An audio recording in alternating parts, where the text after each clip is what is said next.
it's been a while since I've done a making manga video because I kind of took a bit of time off because I started uni and that took priority.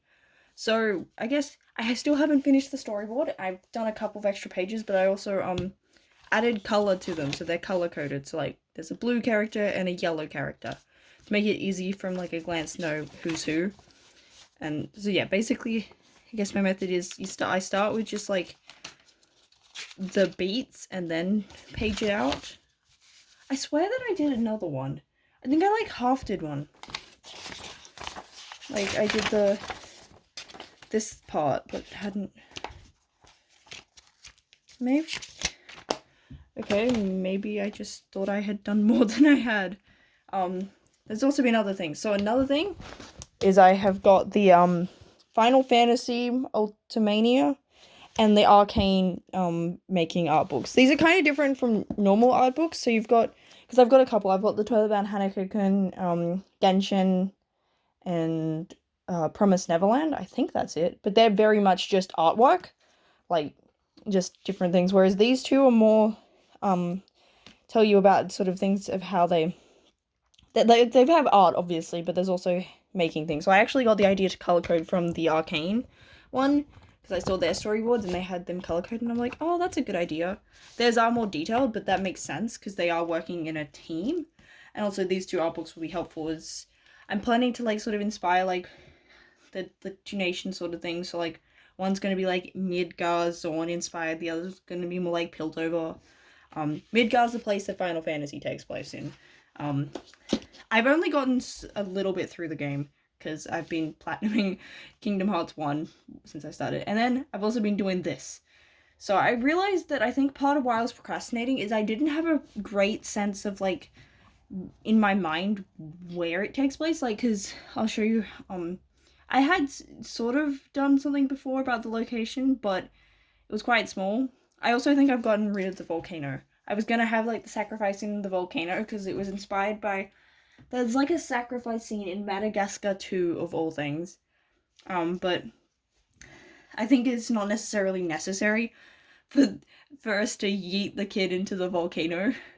I say that, wow, that kind of sounded insensitive. But yeah, so like not as much sort of detail as the one I've got, and also the one I've got is focusing more on just the place that this is another thing I've been doing because I'm gonna have like the chapter art, so that hasn't been storyboarded yet because that's like the last step. You know how like chapters often have, like especially first chapters, they'll have the first page, they usually, and then they have like the double spread.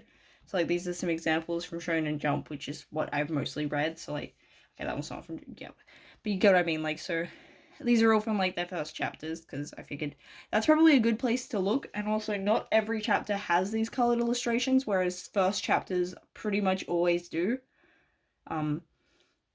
Most of the, I'm not sure about the Assassination Classroom one because it's harder to tell, but like these would have been colored in the original printing. They just are black and white because that's how they get printed in the manga. Some volumes of manga do actually keep colored illustrations colored. It's funny when I first started because I saw that like the start of the chapters, had these like different tones. I thought they did it with like gray Copic markers. I didn't realize it was a black and white scan of a colored illustration. So yeah, in my it wasn't the first one. I think it was the second one I did. I had a couple pages where I like colored in gray Copics, and then was like, because I used blue grays, and if you haven't used them, they kind of just look like blue. So I was like, why is this so much more blue? And then I found out no, they're actually colored illustration. So yeah, that's some lore of silly things I did when I first started. So yeah, like, and I also wrote down some notes about, what kind of things they established. So a lot of them have, your main characters. Often that it doesn't communicate much else. These two in particular actually have stuff that happens in the plot. So like, this is a scene, this is a scene. Whereas a lot of them tend to just have a nice, pretty artwork. It's not actually part of the story, if that makes sense. So yeah, a lot of them will just have like the main character. Like these two are pretty close-ups. Sometimes they'll have the whole cast, especially if that's more important, or they'll establish the location, like in the Promised Neverland. It also just depends on, I guess, what the artist is good at drawing and comfortable and what they want to do. because different artists are good at different things. And then these are like other illustrations to get ideas of what I want to do for mine. So yeah, I kind of want them to look like they're happy friends, because that's what they are right now. My boys, until the end of the chapter where I traumatize them. I mean, I don't know if that counts as a spoiler or not. Yeah, spoiler alert from the concept planning. I don't know if this, yeah, if you're watching this, I'm assuming you don't care about things like spoilers, because you can see things like storyboards and concepting. Like, this is about the making process. So yeah, I started out like here, so that's why that's got the title. I was like, okay, I need to like get the vibes of the two different kingdoms. I haven't named them. Names are hard. But basically, like, I say kingdoms, they're technically the same country in a really long civil war. But it's been long enough that they kind of do almost consider themselves, like, separate entities. It's just the rest of the world doesn't, I guess. So yeah, with the Light Kingdom, like, is very much, has a very religious undertones, a bit more of a tropical setting. So, like, they're a series of islands. And so, like, we take place initially on an island, like that's where the gang grew up.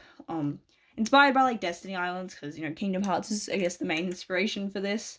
I would have the Kingdom Hearts book, but that's too hard to get at the moment. And I also just think it's a good like place to start. Like I don't know.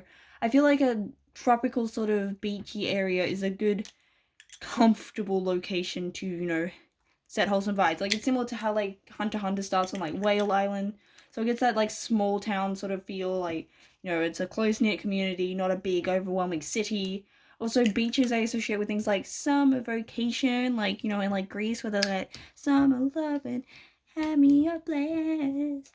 And like, also I grew up in a beachy town, so I guess I also kind of associate that with the just, I mean, I think of everywhere I've lived has been on the coast, because in Australia that's where everyone lives. We all live on the coast. Okay, and we don't all live on the coast, but a majority of us do. So yeah, like, I grew up sort of on like a beach town. Like, that's why people go and live there, because they want to live on the beach. Or they were just born there and stuck there, but like it's popular for retirement, because they get to retire in like their beach coastal area. Or like I had a lot of teachers that moved to the town because they just wanted that beachy living. They were happier to like get paid less than in the city, because they wanted that, cozy lifestyle that they thought they would get. I don't particularly like my hometown, because it wasn't the best place to live, because it was also quite low socioeconomic. Like, one of the houses I lived in as a kid was close to a drug house. That was probably the worst house I lived in, because we like rented, so I did move around a lot. Wow, you guys are not just getting story lore, you're getting my lore. So yeah, I also had things like characters, like, to get vibes and stuff. And also just, I was initially just gonna go with Sora, but then I'm like, oh, well, like, the other guy's inspired by Riku, and then I'm like, oh, we can't leave Kairi out. And I'm like, well, if I'm doing that, I may as well add Roxas. And I'm like, well, if we're adding Roxas, he's gonna be lonely without Axel and Shion. And I'm like, well, we've got this many. We may as well add the Wayfinder trio, Organized in 13, Ansem, and like all of his Ansems, Ericus, we got Diz. And then I was like, I need to stop. I mean, there's not many other characters that I missed. Except maybe, oh no, I guess you've also got like Roxas's friends, like Alette, Hana. I want to say Pez, but his name is not Pez. I am so sorry. I need to replay Kingdom Hearts 2. That's what I'm learning here.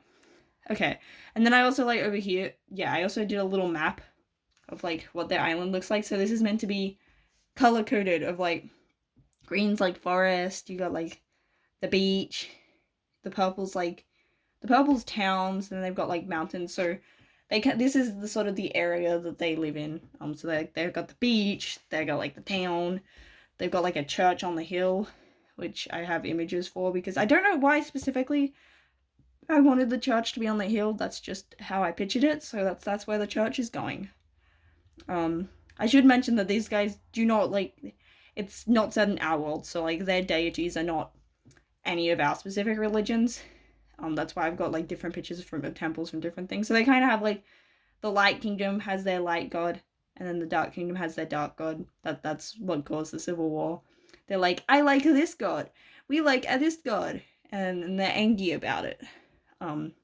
Yeah, as you can tell, I take the lore really seriously. So yeah, I guess like getting ideas of what the god looks like, because I feel like that, you know, that would, getting the vibes of that would help inform like how the citizens would want to look to, you know, reflect and in honoring them and stuff. So yeah, then we get like the Dark Kingdom, so we got like sort of more like punk industrial vibes. I was thinking to have the city, the at least the main suburbs, like the inner suburbs of the capital city, is like undercut, like covered. Like, I guess in a dome is probably the easiest way to say. I don't know if it's necessarily a dome, but you know, like it's covered up. Oh, like the city of, if anyone has seen the movie Igor, like the city of malaria. Yes, that is, I'm pretty sure that's the city's name. They have like the whole thing's covered, so like it's constantly storming and stuff. So yeah, like that. And I was thinking, because like the dark city, they'd be in darkness, but also it would have like tactical benefits, you know, being covered in a wall.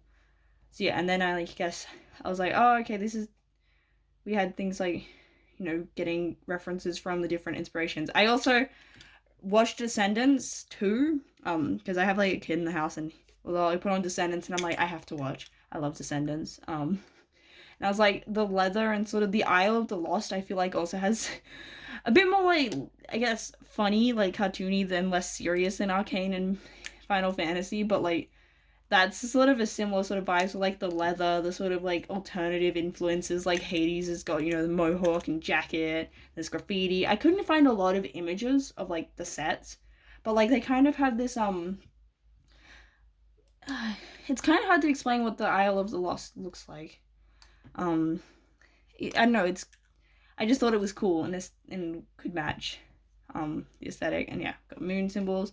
And then I spent a lot of time working on like the for simplicity, I'm gonna say like the evil organization. They're kind of the main antagonistic organization. I mean, the two countries are sort of fighting and stuff, but these are the guys that like our main character's mostly dealing with, like most of the time. And yeah, I thought to have 14 members, because I was like 12 is overdone.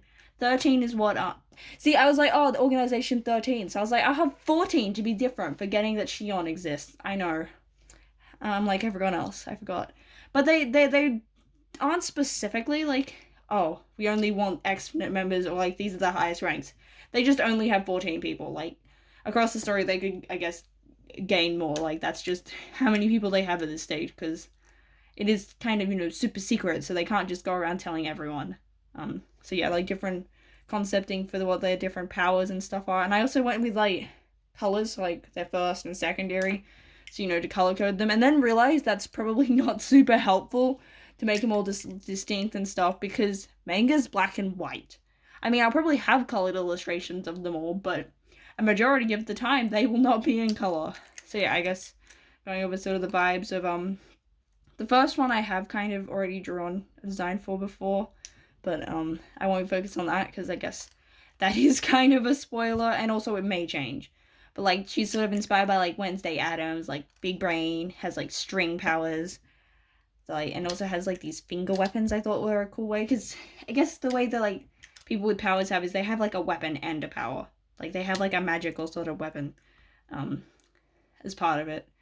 So yeah, then I wanted to have like one that's like, basically, I saw something on like a Discord server where it was like a chainsaw fanboy, and I'm like, that sounds cool. I'm making a chainsaw fanboy. So like Jinx sort of style character, like, you know, crazy. And then there's like, I have Lollipop. I haven't played Lollipop Chainsaw. I just know it exists, and like she's a girl with pigtails and a chainsaw as a weapon. He's got super speedy powers, so we can go no. We've got like the brainy sort of one who's got like lightning telekinesis. So it's basically just telekinesis, but like there's like a lightning effect. So like grabbing with the lightning. So like to grab this, it'd be like a and I have a book of like of swords and stuff. So that's what he's gonna use. I was like, I want to give him a fancy like unique weapon. Then we got like the brawn, and like I specifically gave them like a knowledge based power, so, but like they're not particularly good at using it. They just relay that to the other guys. They just prefer to hit stuff, and I'm like, I want to draw a big sword, so we're gonna give the big muscly guy a massive sword to wield around that no one else can pick up. and I thought that would be cool. I did consider giving a big sword to a small character, but I'm like, no, I should try and draw like muscles because I haven't done that much. We got like a flirty sort of one. Yeah, at this point I was just going by like tropes, and they've got a bow because I was also just going trope, weapon, and then just vibes. So they've got like rose magic. I haven't gone as in depth with different characters. They will get expanded as they become more relevant. This is just very basic sort of concepting. Then we basically got the shonen protagonisty boy. I gave them a shield because I thought it would be fun to give, sort of a character that charges in to battle sort of thing. That you usually give a sword to, or just some sort of melee weapon that they can attack with. I thought it'd be cool for them to be attacking gung-ho with a defensive sort of thing.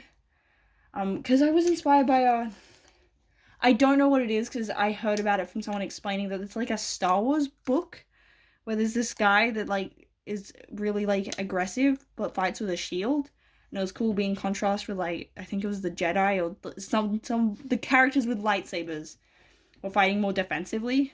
So I thought that would be cool, and I gave them a flame tornado powers because I was like, what just sounds like it fits the vibes, and I'm like a fire tornado like Ninjago.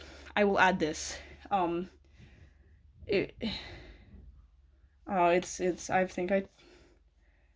Okay.